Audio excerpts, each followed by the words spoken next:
வணக்கம். இந்த பதிவில் மேசம் ராசி நண்பர்களுக்கு ஜூலை மாதத்திற்கான ராசி பலன்கள். இந்த ஜூலை மாதம் 2ஆம் இடம் ரிஷப ராசியில் உங்களுடைய ராசிக்கு அதிபதியான செவ்வாய் அமர்றாரு. கடந்த மாதம் ஜூன் மாதம் உங்களுடைய ராசியிலே அமர்ந்து எதையும் சாதித்து காட்டக்கூடிய ஒரு அமைப்பில் நன்மைகளை கொடுத்துட்டு இருந்தார். இப்போ அவர் பார்த்தீங்கன்னா 2ஆம் இடத்தில் அமரக்கூடிய நிலையில் குடும்பம், வருமானம், உங்களுடைய வார்த்தைகள் ரீதியில் கவனம் தேவை. குடும்பத்தாருடன் ஆலோசிக்காமல் உங்கள் விருப்பத்திற்கு பணம் சார்ந்த விஷயங்களில் யாரிடமும் வாக்கு கொடுத்து மாட்டிக்காமல் இருப்பது நன்மை அளிக்கும்.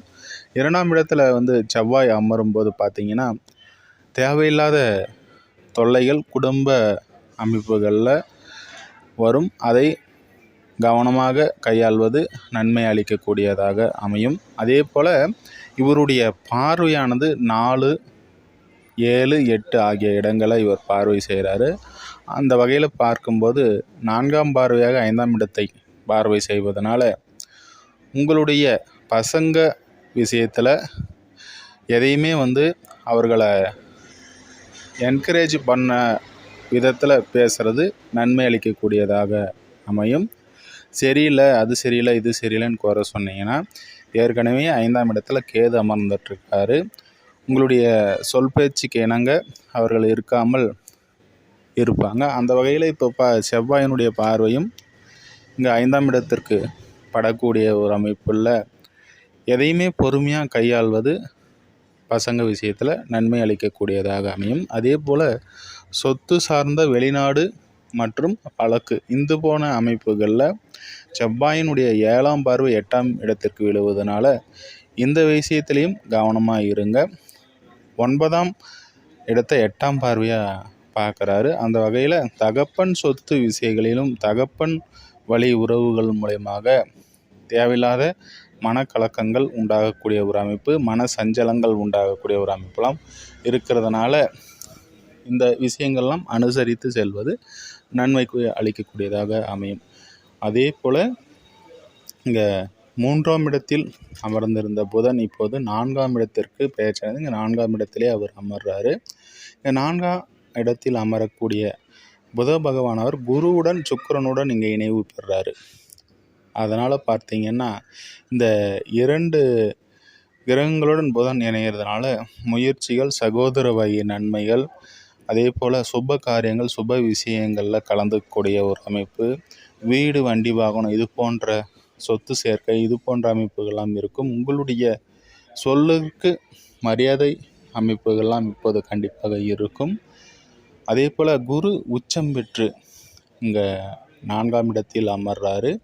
இது ஒரு சிறப்பான ஒரு அமைப்பு. 4ஆம் இடத்தில் குரு உச்சம் பெற்று அமர்ந்தால் அவர் பாக்கியாதிபதி என்பதால் 9ஆம் அதிபதி ஒரு திரிகோணாதிபதி கேந்திரத்தில் அமைவது என்பது நன்மை அளிக்கக்கூடிய ஒரு அமைப்பு தான். அந்த வகையில் இப்போ உங்களுடைய சொந்த ஊர்களில் வீடு கட்ட வேண்டும் என்று விருப்பம் உடைய மேசராசி நண்பர்களுக்கு அனைவர்களுக்குமே இப்போது புதிய வீடு கட்டுவதற்கான அமைப்புகள் கைகூடி வரக்கூடிய அமைப்புகள். ஏன்னா சுப காரகன் என்றதுனால சுப விஷயங்களை கண்டிப்பாக வண்டி, வாகனம், வீடு இது போன்ற அமைப்புகளில் அவர் கண்டிப்பாக தெய்வ அருளும் இப்போது உண்டாகக்கூடிய ஒரு அமைப்பு உண்டாகும். அதே போல் பழைய சொத்துக்களோ நிலங்களோ இல்லை வீட்டு மனையோ விற்று இல்லை புதுப்பிக்கணும் அப்படின்னு விரும்புபவர்களுக்கு எல்லாமே இது ஒரு சாதகமான ஒரு அமைப்பு தான்.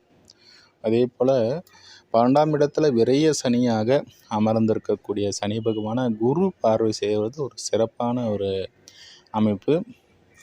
அந்த வகையில் பார்க்கும்போது இந்த ஜூலை மாதத்தில் உங்களுடைய சனியை இங்கே குரு பார்க்குறாரு. அப்போ வேலை செய்பவர்களுக்கும் சிறப்பான ஒரு அமைப்பு கண்டிப்பாக அமையும். அதே போல் உங்களுடைய 9ஆம் பாவாதிபதி, 10ஆம் பாவாதிபதி, 11ஆம் பாவாதிபதியாக இங்கே சனி பகவான் வருவதனால தொழில் அமைப்புகள் நன்றாக இருக்கும். மூத்தவர் வகையில் நன்மைகள் உண்டாகக்கூடிய ஒரு அமைப்பு. தொழில் விஷயங்களில் முன்னேற்றம் அடைவீர்கள்.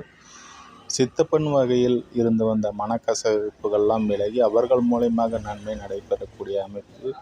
வெளிநாடு வெளி மாநிலத்தில் வேலை தேடி கொண்டிருப்பவர்களுக்கு பொது வேலை அமைப்புகள்லாம் கண்டிப்பாக அமையும்.